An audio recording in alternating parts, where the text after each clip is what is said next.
کیا تیاری کی ہے اس آخرت کے لیے ہم نے؟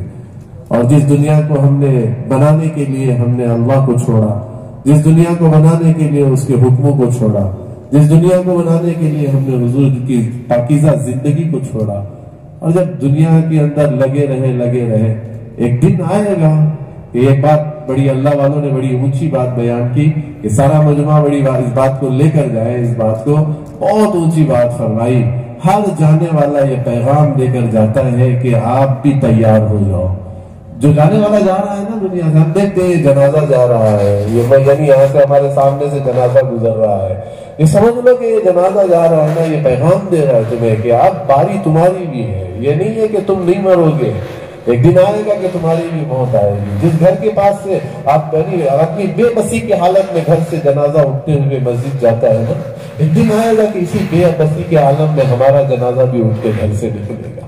ایسا نہیں ہے کہ ہم دنیا میں ہمیشہ رہیں گے، جیسا کہ کہا نا کہ آج کا بچہ ہے کل کی 100 سال کے بعد وہی خبر میں جائے گا، مگر کیا تیاری کی آخرت کے اعتبار سے، کیا ہم نے بنایا؟ اسی کہتے ہیں نا، اس لیے فرماتے کہ اللہ جس کے دل کے اندر ہدایت کے نور کو ڈالیں گے نا، تو اس کے اندر سب سے پہلے اللہ دنیا کی محبت نکالیں گے، دنیا کے سے بے رغبتی۔ جیسا صحابہ کو دیکھو، فرماتے ہیں کہ دنیا آئی تو کبھی پلٹ کر نہیں دیکھا دنیا کو، اور فرمایا کرتے تھے کہ حضور کے جانے کے بعد بھی ان کے آخری وقت تک بھی وہی زندگی جی انہوں نے جو حضور کے زمانے میں جیے تھے، نہ ان کا لباس بدلا، نہ ان کا کھانا بدلا، نہ ان کا رہن سہن بدلا۔ فرماتے ہیں کہ اسی پیون کے کپڑوں میں بیت المقدس کے دروازے پر جا کر کھڑے جس پر 17 پیون لگے ہوئے تھے، انہیں شرمندگی نہیں تھی، ان کو شرمندگی نہیں تھی، انہوں نے بس اتنا سمجھا کہ ہدایت کا مل جانا یہ اللہ کی طرف سے بہت بڑی نعمت ہے، اور اسی بات کو یاد کر کے روتے تھے کہ اللہ اگر تو ہدایت نہ دیتا تو نہ ہم نماز پڑھتے، نہ روزہ رکھتے، نہ ہم اپنی زندگی کو کیسے گزارتے۔ یہ احساس صحابہ، یہی احساس دلانے کے لیے یہ ہماری دعوت کی عظیم مبارک محنت ہے کہ یہ ہمارا آنے والا مجموعہ اپنے احساس کو لے کر جائیں کہ بھئی اپنی اپنی زندگی کو بدلنا ہے۔ یہ دنیا دھوکے کا سامان ہے، یہ دھوکے کا سامان ہے، یہ سایہ ہے، بھاگتے رہو گے، سایہ کبھی ملے گا نہیں سایہ، بھاگتے رہو گے دنیا کے پیچھے۔ اسی لیے کبھی صحابہ نے جی نہیں لگایا دنیا سے، کبھی جی نہیں لگایا دنیا سے۔ بڑے بڑے صحابہ، حضرت عمر بن سعید رضی اللہ تعالیٰ عنہ فرماتے کہ حمص کے گورنر ہیں، سال تک انہوں نے خط نہیں لکھا حضرت عمر رضی اللہ تعالیٰ عنہ کو، کہ خط یہ نہیں لکھا کہ وہاں کے حالات کیسے ہیں، کیا ہیں، زکوٰۃ آ رہی ہے یا وہاں کا ٹیکس وصول ہو رہا ہے، خط نہیں لکھا انہوں نے۔ ایک سال کے بعد حضرت عمر نے خط لکھا کہ بھئی آپ جتنا مال ہے لے کر مدینہ منورہ واپس آ جائے۔ تو جب خط آیا تو دیکھا، اور دیکھ کر فرمایا حضرت عمر نے بلایا ہے، تو حمص میں اپنے گھر آئے، اور گھر آ کر انہوں نے اپنا ایک تھیلا اٹھایا، اس میں ایک برتن ڈالی، ایک پیالہ ڈالا، اور اس میں ایک اپنا مشکیزہ ڈالا، اور لاٹھی لی، چلتے بن گئے۔ گورنر ہیں حمص کے، ارے حمص کے گورنر کو تو کیسا جیسا ہمارے یہاں سی ایم ہوتا ہے اس طریقے کا، فرماتے کہ گورنر نکل گئے لے کر، اور فرماتے کہ آتے آتے مہینے لگ گئے مدینے کو آتے ہوئے، پیدل چلتے ہوئے، اور آئے تو دیکھا بال پراگندہ ہے، کپڑوں کے اندر دھول لگی ہوئی ہے۔ حضرت عمر نے پوچھا کیا حال بنایا ہے، پیدل چل کے آئے؟ وہاں آیا ہوں۔ سواری نہیں لی آپ نے؟ سواری نہیں لی؟ کہا کہاں ہے سواری میری؟ کہا وہاں کے لوگوں نے تمہیں سواری نہیں دی۔ فرماتے کہ میں نے پوچھا نہیں ان کو، میں نے ان کو پوچھا نہیں۔ حضرت عمر نے فرمایا بڑے برے لوگ ہیں، انہوں نے تمہیں ایک اپنے ذمہ دار کو انہوں نے جو ہے نا سواری نہیں دی۔ حضرت عمر رضی اللہ تعالیٰ عنہ کے جملے پر کہا عمر خاموش رہو، میں نے ان کو نماز پڑھتے دیکھا ہے، وہ نمازوں کے پابند ہیں، ان کے بارے میں کچھ نہ کہو۔ آپ فرماتے کہ حضرت عمر نے فرمایا کیا لائے ہو؟ ارے کیا لائے ہو؟ ہاں میں نے کہا تھا جو ہے لے کر آؤ۔ کیا ہے اس تھیلے میں؟ نیچے اٹھا کے ڈالا تو ایک برتن نکلی، ایک پیالہ نکلا، اور فرماتے کہ ایک مشکیزہ نکلا۔ اور یہ کیا ہے؟ کہا یہی میری دنیا ہے۔ کیا ہے؟ یہی میری دنیا ہے۔ حضرت عمر تو ایسے تھے نا کہ شاید گھر میں چھپا کے آئے ہوں گے، حضرت عمر تھے نا کہ شاید گھر میں رکھ کے آئیں گے۔ اپنے حارث سے کہا، حارث ان کے غلام تھے، کہا حارث مہمان بن کے گھر میں دیکھو خوشحالی ہے یا کیا حال ہے؟ ہو گئے آپ کے گھر میں مہمان بننا ہے، کہا آ جائیے مہمان بن جائیے آپ ہمارے گھر میں۔ تو فرماتے کہ 3 دن دیکھا گھر میں ایک روٹی پکی مہمان کو دیتے، میاں بیوی بھوکے سو جاتے۔ یہ زندگی تھی، کیا تھی؟ یہ زندگی تھی کہ خود بھوکے سو جاتے۔ اللہ اکبر۔ اور ایک وقت ایسا بھی آیا کہ فرماتے کہ 3 دن ہو گئے، کہا اب نہیں آ جاتا، دوسروں کے مہمان ہو جاؤ. تو حضرت حارث کو کچھ درہم دیے تھے حضرت عمر نے، حالات خراب ہو تو یہ درہم دے کر آ جانا. درہم دیے تو کہنے لگے رکھنے کی جگہ نہیں ہے، کہاں رکھوں؟ رکھنے کی جگہ نہیں ہے، کہاں رکھوں میں ان درہم و دینار کو؟ اللہ اکبر، کیا زندگی ہوئی! اللہ اکبر. فرماتی کہ اللہ کے نبی سرکار فرماتی ہیں کہ حضرت عمر رضی اللہ تعالی عنہ نے ان کے جو غلام بھیجے تھے نا، انہوں نے کہا، اندر سے بیوی نے آواز دی کہ کہا میں کپڑا پھاڑ کے دیتی ہوں، اس میں باندھ کے رکھ لو. کپڑا پھاڑ کے باہر ڈالا تو اس میں باندھ لو. تو باندھ کر وہ بیٹھے نہیں، باہر نکل گئے. تھوڑی دیر کے بعد واپس آئے تو خالی ہاتھ تھے. پوچھا کہاں گیا؟ کہا وہاں بھیج کر آیا ہوں جہاں آخرت ہے. کسے دیا؟ کہا یتیموں میں، بیواؤں میں، مسکینوں میں، قیدیوں میں دے کر آئے. واپس آئے، حارث نے کہا میں نے یہ حال دیکھا. حضرت عمر نے بلایا، کچھ کپڑے تھے، کچھ گیہوں وغیرہ، جو وغیرہ گیہوں وغیرہ رکھی ہوئی تھی، کچھ کھجور وغیرہ تھے. کہنے لگے فرماتی کہ تمہارا حال پتہ چلا، یہ کپڑے ہیں، یہ ساوی اناج ہے، لے کر جاؤ اپنے گھر کے لیے. تو کہنے لگے عمر مجھے میرے رب پر بھروسہ ہے، عمر یہ میرے رب پر مجھے بھروسہ ہے کہ وہ مجھے بھوکا نہیں سلائے گا. کیا اللہ سے یقین تھا، کیا پیار تھا اللہ سے، کیا محبت تھی اللہ سے. آج اس دنیا کے لیے اس اللہ کو بھول گئے. اس دنیا کے بنانے کے لیے ہم نے اپنے اللہ کو ناراض کر دیا. اس دنیا کو بنانے کے لیے ہم نے میرے پیارے نبی پاک صلی اللہ علیہ وسلم کی زندگی کو چھوڑ دیا.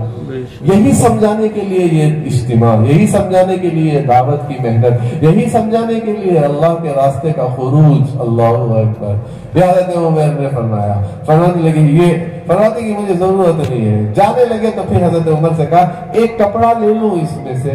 کہا عمر نے کہا لے لو، اس لیے لے رہا ہوں کہ میری بیوی کے پاس دوسرا کپڑا نہیں ہے، میری بیوی کے لیے ایک کپڑا لینے جانا چاہتا ہوں. جب انتقال ہو گیا تو حضرت عمر نے جنازے کی نماز پڑھائی. بقیع کے قبرستان میں تدفین کے لیے گئے تو حضرت عمر نے کہا کسی کی تمنا ہو تو بولو. کسی نے کہا اللہ مجھے مال دے تو 100 غلام آزاد کروں گا. کسی نے کہا 100 گھوڑے اللہ کے راستے میں خرچ کروں گا. حضرت عمر نے فرمایا میری تمنا اگر پوچھو تو میں کہوں گا اللہ اس جیسا بندہ پھر دوبارہ مجھے دے. اللہ اکبر. ایک دنیا زندگی نہیں لگائی. فرماتے ہیں کہ ارے وہ تو صحابہ تھے. اللہ کے نبی کی زندگی آپ اٹھا کر دیکھ لو. حضور پاک صلی اللہ علیہ وسلم 7 درہم سرانے پر ہیں. ہوش آئی تو اما عائشہ سے فرمایا عائشہ 7 درہم ہے، 7 درہم ہے، اسے صدقہ کر دو. میرے تکیے کے نیچے 7 دینی، میرے اس بستر کے نیچے 7 درہم ہے، اسے صدقہ کر دو اسے. تو آپ کو پھر ہوش چلی گئی، بے ہوشی آئی. حضرت اما عائشہ رضی اللہ تعالیٰ عنہ بھول گئی. پھر تھوڑی دیر کے بعد ہوش آیا تو پھر فرمایا کہ کیا آپ نے؟ کہا دوسری مرتبہ بھی بھول گئی. تیسری مرتبہ حضور نے فرمایا ایسا صدقہ کر دو میں اس حال میں نہ جاؤں، میں اپنے رب سے ملاقات کروں دنیا لے کے. آج دنیا بنانے کے چکر میں ہم نے کیا کیا کر دیا. ایسے بنے کہ جانور سے بھی بدتر ہماری زندگی ہو گئی. ہم بھول گئے، ساری چیزیں بھول گئے. اور وہ صحابہ تھے جن کے سامنے دنیا آئی تو کبھی پلٹ کر نہیں دیکھا، مڑ کر نہیں دیکھا. قیصر و کسریٰ کے محلات کے فرنگی کے ہیرے جواہرات سونا چاندی کے ڈھیر سامنے آئے، کبھی اٹھا کر نہیں دیکھا.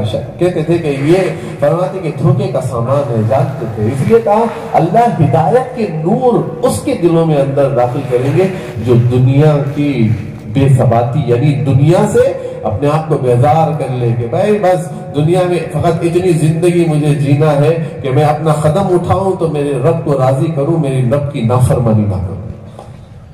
یہ اصل زندگی کا خلاصہ ہے. اور فرمایا کہ اللہ جو دلوں کے اندر جو ہدایت کے نور کو جو ڈالیں گے نا، جو ہدایت کا نور جو دلوں کے اندر آئے گا وہ کیسے آئے گا؟ جس کے سامنے آخرت کیا ہے؟ وہ ہماری منزل ہے، وہ ہمارا ٹھکانہ ہے، ہمیشہ رہنے کی جگہ ہماری. فرماتے کہ وہ ہمارا اصل جگہ ہماری ہے. جائیں گے ہم یہاں سے. روزانہ میں نے کہا نہیں کہا نا، جانے والا پیغام دے کر جا رہا ہے بھائی آ جاؤ پیچھے ہے ہمارے تم. اللہ اکبر. میں آپ کو کہہ رہا ہوں نا، ایک اللہ والوں نے بڑی عجیب بات فرمائی. فرماتی کہ دن زمین کے اوپر چلتے رہو گے اور رات زمین کی مٹی کے اندر سو جاؤ گے. زندگی کا یہی خلاصہ. حالانکہ قبرستان ہمیں یاد دلاتے ہیں کہ یہ وہ ہم قبرستان یاد دلاتے ہیں. اسی لیے اللہ کے نبی نے فرمایا عقل مند انسان کون؟ عقل مند انسان کون؟ جو موت سے پہلے موت کی تیاری کر لے. عقل مند انسان وہ ہے. اور جو دنیا کے تماشے میں لگا ہوا اور دنیا کے تماشے کو دیکھ کر بازاروں کی زینت دیکھ کر اور اپنے آپ کو اس دنیا کی زینت بنا کر چلتا رہا. ایک دن آئے گا، موت آئے گی، آخرت کی زندگی آئے گی. اللہ اکبر، آخرت کی زندگی آئے گی. جانے والوں کو دیکھ کر عبرت حاصل کرو. اس لیے کہتے ہو نا، یہ فرماتے کہ آدمی کتنا صحت کا خیال کرتا ہے کہ میری صحت نہ بگڑے. کرتا نہیں کرتا؟ اپنے کھانے کا کتنا خیال کرتا ہے کہ میں بھوکا نہ رہوں. پیاس کا کتنا خیال کرتا ہے کہ میں پیاس نہ رہوں. اور کبھی یہ مجموعے نے کبھی سوچا کہ میں اپنی ہدایت کو کیسے طلب کروں، میں اپنے ہدایت والے راستے پر میں کیسے چلوں، وہ ہدایت کا نور میری زندگی کے اندر کیسے آ جائے اور میں بھی کامیاب بن کر دنیا سے چلا جاؤں. روزانہ موت اعلان کرتی ہے کہ انا الموت، میں وہ موت ہوں جو بھائی اور بہن کے درمیان جدائی کو ڈالتی ہوں. میں وہ موت ہوں جو بیوی اور شوہر کے درمیان جدائی کو ڈالتی ہوں. میں وہ موت ہوں جو ماں اور بیٹے سے جدائی کرتی ہوں. میں وہ موت ہوں کہ جو بھائی اور بہن کے درمیان جدائی کو ڈالتی ہوں. اور کہتی ہوں میں وہ موت ہوں جو گھروں کو ویران کرتی ہوں اور قبرستان کو آباد کرتی ہوں. اعلان ہے موت کا. خبر اعلان کرتی ہے کہ میں تنہائی کا گھر ہوں، میں کیڑے مکوڑوں کا گھر ہوں. حضرت بہلول کے پاس حضرت ہارون رشید آئے، انہوں نے کہا، حضرت بہلول کے پاس آئے کہ ہارون رشید رحمۃ اللہ علیہ کے پاس، حضرت ہارون رشید آئے بہلول کے پاس اور کہنے لگے حضرت بہلول سے کہ حضرت بہلول سے یوں فرمایا کہ فرماتے کہ کوئی بس نصیحت کرو، اصلاح کی بات بولو کہ میری اصلاح ہو جائے اور کچھ باتیں خیر کی باتیں مجھے بتاؤ. تو حضرت فرمایا، حضرت بہلول تو بڑے حکیم تھے نا، انہوں نے یوں فرمایا، کہا ہارون رشید قبرستان گئے ہوں؟ ہاں گیا ہوں. کیوں گئے؟ کہا باپ کو دفنانے گیا، ماں دفنانے گیا، بھائیوں کو دفنانے گیا، بار بار گیا ہوں قبرستان. کہا اتنی بار جا کر پھر آ کر نصیحت پوچھ رہے ہو؟ اتنی بار دفنا کر آ کر تم مجھے نصیحت پوچھ رہے ہو؟ اللہ اکبر. ایک زندگی آنے والی ہے، آخرت ہے، گزر جائے گی زندگی. ہاں، کمزوری آئے گی، بڑھاپا آئے گا، سفیدی آئے گی، کمر درد آئے گا. جوانی تھی، آج جوانی میں ہے، مگر آئے گی زندگی، سمجھ میں نہیں آئے گا. اللہ اکبر، سمجھ میں آئے گا. اللہ اکبر. کمزوری دکھائے گی، ہاں، کمر جھکے گی نا تب پتہ چلے گا. اللہ نے ایک زندگی میں موقع دیا ہے اور زندگی کو بنا لو. اسی لیے فرمایا 3 چیزیں بیان فرمائی کہ دنیا سے بے رغبتی، اور فرمایا آخرت کی تیاری اور موت آنے سے پہلے موت کی تیاری. یہ 3 چیزیں، یہ نشانی ہے. فرماتے کہ یہ 3 چیزوں پر بندے کا عمل ہو گیا، سمجھ لو اللہ نے اسلام کی عظمت اور ہدایت کا نور اس کے دل کے اندر. آج یہ تینوں چیزوں سے ہم غافل ہیں. وہ صحابہ وہ تھے کہ جنہوں نے زندگی کی آخری سانس پر بھی، حضرت ابو بکر رضی اللہ تعالیٰ عنہ نے اپنی بیٹی سے فرمایا، عائشہ میرے پرانے کپڑوں پر مجھے کفن دے دینا، زندگی کے لیے نیا چاہیے. کون کہہ رہے ہیں؟ حضرت ابو بکر رضی اللہ تعالیٰ عنہ کہہ رہے ہیں کہ میرے پرانے کپڑے پر. کون ہے حضرت ابو بکر؟ جن کے لیے ہجرت کو چنا اللہ نے حضور کے ساتھ. کتنا بڑا مقام حضرت ابو بکر رضی اللہ تعالیٰ عنہ کا. انبیاء کے بعد ایسا نہیں ہے کہ فرماتے ہیں کہ نبیوں کے بعد، صحابہ کے بعد سے لے کر آخری نبی کی امت میں اگر کوئی افضل نہیں، انبیاء کے بعد اگر کسی کا مقام ہے تو حضرت ابو بکر صدیق رضی اللہ تعالیٰ عنہ کا مقام. اور اپنی زندگی کو یاد کر کے کہتے کہ کاش وہ جانور جیسا ہوتا، ٹھنڈا بیٹھا ہے، حساب نہیں ہے. چھوٹی بات پر حضرت عمر سے ایک سخت جملہ کہہ دیا. حضرت عمر کو ایک سخت جملہ کہہ دیا تو حضرت عمر نے کہا ابو بکر آپ نے مجھے یہ جملہ کہا. تو حضرت ابو بکر نے کہا عمر مجھے معاف کر دو. کون؟ حضرت عمر کہہ رہے ہیں، حضرت ابو بکر کہہ رہے ہیں عمر مجھے معاف کر دو. تو حضرت عمر رضی اللہ تعالیٰ عنہ کے حضرت عمر نے کہا خاموشی اختیار کر لی، کچھ نہیں کہا، 2 مرتبہ کہا، 3 مرتبہ حضرت ابو بکر رضی اللہ تعالیٰ عنہ نے معافی مانگی، کچھ نہیں کہا، تو تیزی سے نکلے حجرے سے اور ان کی چادر تک زمین پر لڑ رہی تھی اور سیدھے حضور پاک صلی اللہ علیہ وسلم کے پاس آئے، کہا میرے زبان سے ایسا جملہ نکلا جس کی وجہ سے حضرت عمر کا دل ٹوٹا ہے، آپ حضرت عمر کو بلائیے، میں آپ کے سامنے میں معافی مانگنا چاہتا ہوں۔ عمر مجھے معاف کرنے کے لیے تیار نہیں۔ حضرت عمر ہنستے ہوئے آ رہے، پوچھا حضرت عمر سے، حضرت نے فرمایا عمر ابو بکر کو معاف نہیں کرے گا، عمر ابو بکر کو معاف نہیں کرے گا۔ اللہ اکبر۔ حضرت ابو بکر رضی اللہ تعالیٰ عنہ نے حضرت ابو بکر رضی اللہ تعالیٰ عنہ سے کہا، حضرت عمر نے فرمایا کیا کیا حضرت ابو بکر نے کہ میں معاف کروں؟ کہا یوں کہا تھا، ارے میں تو خاموش رہ گیا، میں دیکھ رہا تھا حضرت ابو بکر کو اور میں ناراض ہو گیا ہوں حضرت ابو بکر سے۔ تو فرماتے حضرت عمر نے حضرت ابو بکر نے فرمایا یا رسول اللہ، ڈر رہا تھا کہ میرے اس جملے پر اللہ مجھ سے ناراض ہو کر، فرماتے کہ کہیں مجھ سے اللہ ناراض نہ ہو جائے اور میں اسی حال میں مر نہ جاؤں۔ آج بولو ہماری کیسی زندگی؟ رات ہوئی تو نافرمانی پر گزر گئی، سوئے جانتے نہیں کہ صبح کو اٹھیں گے نہیں اٹھیں گے، نافرمانی کے ساتھ سوئے، صبح کو کس حال میں اللہ کو ملیں گے؟ دن نافرمانی میں گزر گیا، صبح کو کیسے اٹھ گئے؟ فرماتے کہ رات موت آ گئی تو کس حال میں اللہ کو ملیں گے؟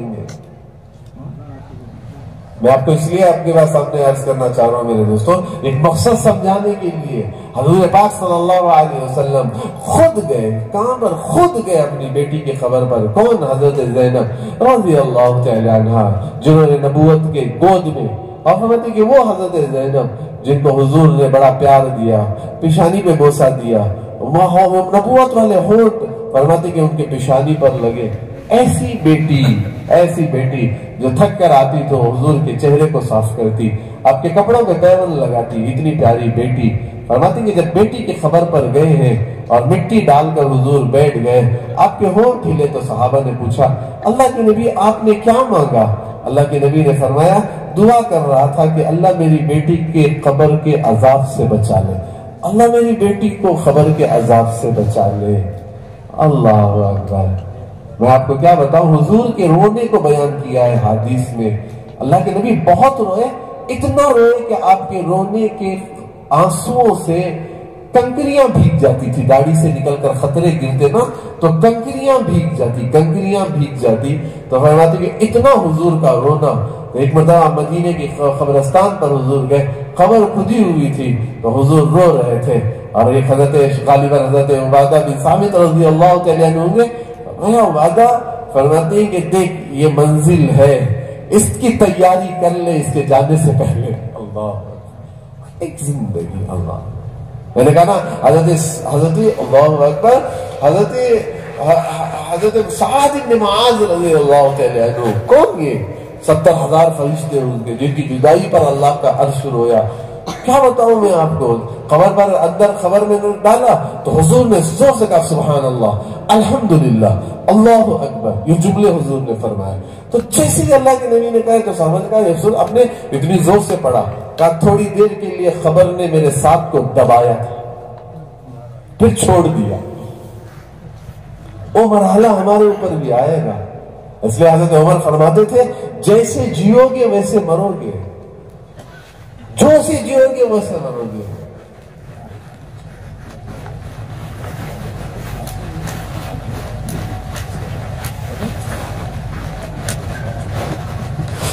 بھائی یہ پیچھے ایک بڑا مجمع بیٹھا ہوا ہے، ان سے درخواست ہے کہ وہ پینڈال کے اندر آ جائے۔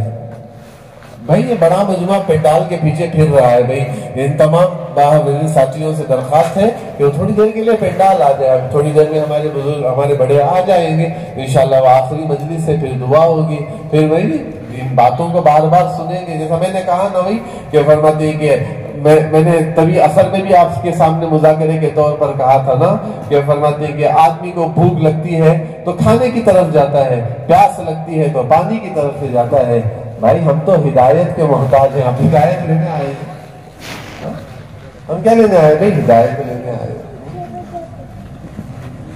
تو میں عرض یہ کر رہا تھا میرے محترم عزیز دوستوں، ایک وہ زندگی ہے جو آخرت کی زندگی ہے، اس کی تیاری کے لیے یہ دنیا کی زندگی، اس کی تیاری کے لیے یہ دنیا کی زندگی کہ ہماری آخرت آسان، ہماری آخرت بن جائے، ہمارا اللہ ہم سے راضی ہو جائے، اور اللہ تبارک و تعالیٰ وہ انعامات جو ہم نے اپنے نیک بندوں کے لیے، ان نیک بندوں کی صفوں میں ہمارا شمار ہو جائے، اور ایک ہماری زندگی ایک ہم پاکیزہ بنا کر دنیا سے چلا جائے۔ ایک مرحلہ آئے گا، وہ مرحلہ کیا ہے کہ فرماتے کہ ہر ایک پر وہ دن آنے والا ہے، ہر ایک پر آنے والا ہے۔ ایسی فرماتے کہ موت کی سختی کو جو بیان کیا ہے، ایک زندہ بکری کے چمڑے کو نکال دیا جائے، زندے پن پر کیسے تڑپے گا، ایسی ہوگی موت۔ جیسے ایک کپڑے کو ڈال کر جو ہے نا کانٹے دار جھاڑیوں سے کھینچا جائے، وہ کیسے پارا پارا ہوتا ہے، فرماتے کہ اس طریقے سے روح نکلے گی۔ اللہ اکبر، دن آئے گا، وہ آنے سے پہلے اس لیے فرمایا کہ ایک وہ ہے کہ مومن والی موت، اور ایک وہ ہے فرماتی ہے کہ بری والی موت۔ اس لیے کہا جیسے جیو گے ویسے بڑھو گے، اور جیسے جیو گے بڑھو گے اور ویسے اٹھائے بھی جاؤ گے۔ اللہ اکبر، ایسا نہیں ہے کہ زندگی گزر گئی خبر کے اندر چلے گئے وہاں عذاب ہوگا، جیسے جیا تھا ویسے مریں گے بھی اور اٹھائے گے بھی آخرت کے میدان میں۔ کیسے کہ فرمایا کہ جو زندگی ہوگی اس پر اٹھیں گے، اور پھر وہاں بھی کیا ہوگا؟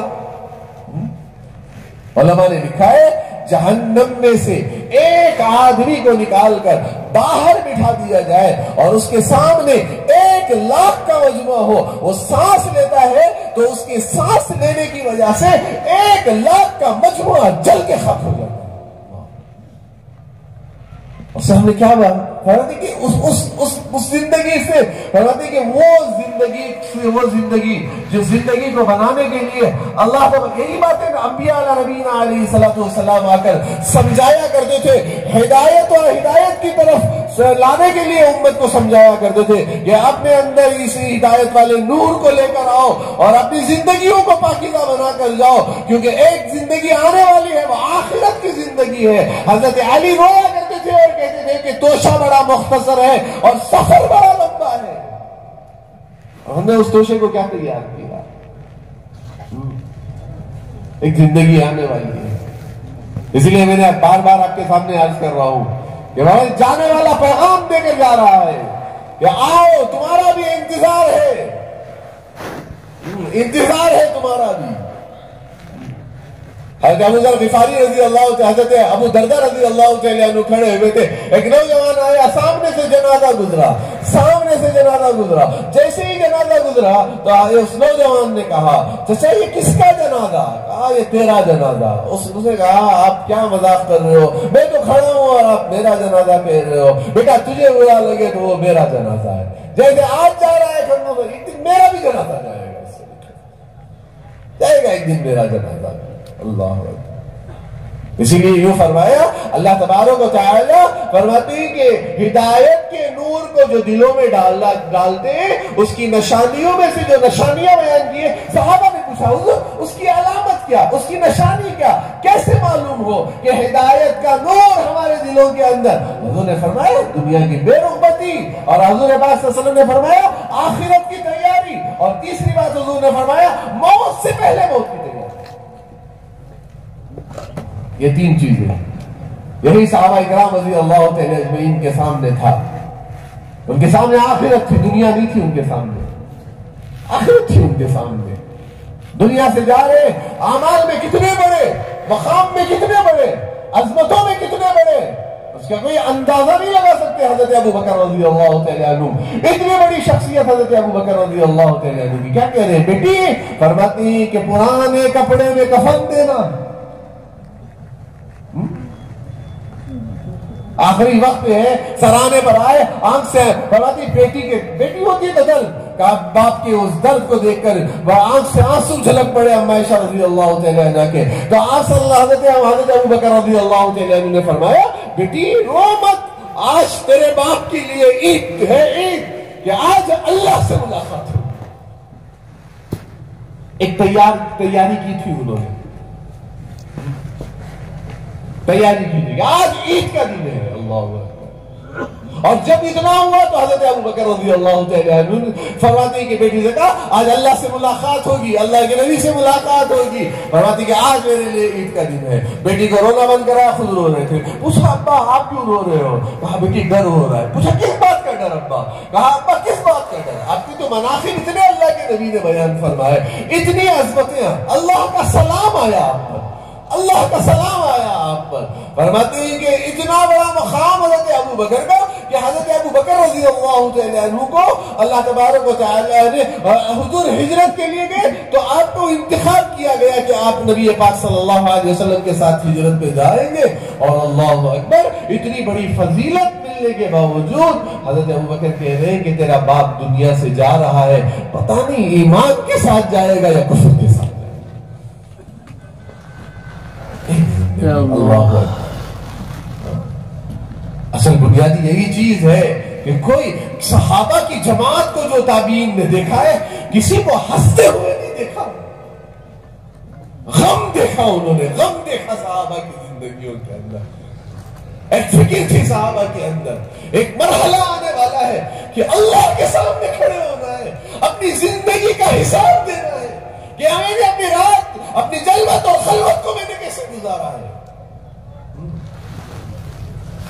ایک وہ زندگی سامنے آ جاتی تو رات میں اٹھ جاتے. حضرت عبداللہ ابن رواحہ رو رہے تھے تو بیوی نے پوچھا کیوں رو رہے ہو؟ کہا جہنم یاد آ گئی. تفصیلیں ختم ہو گئی آخرت کی.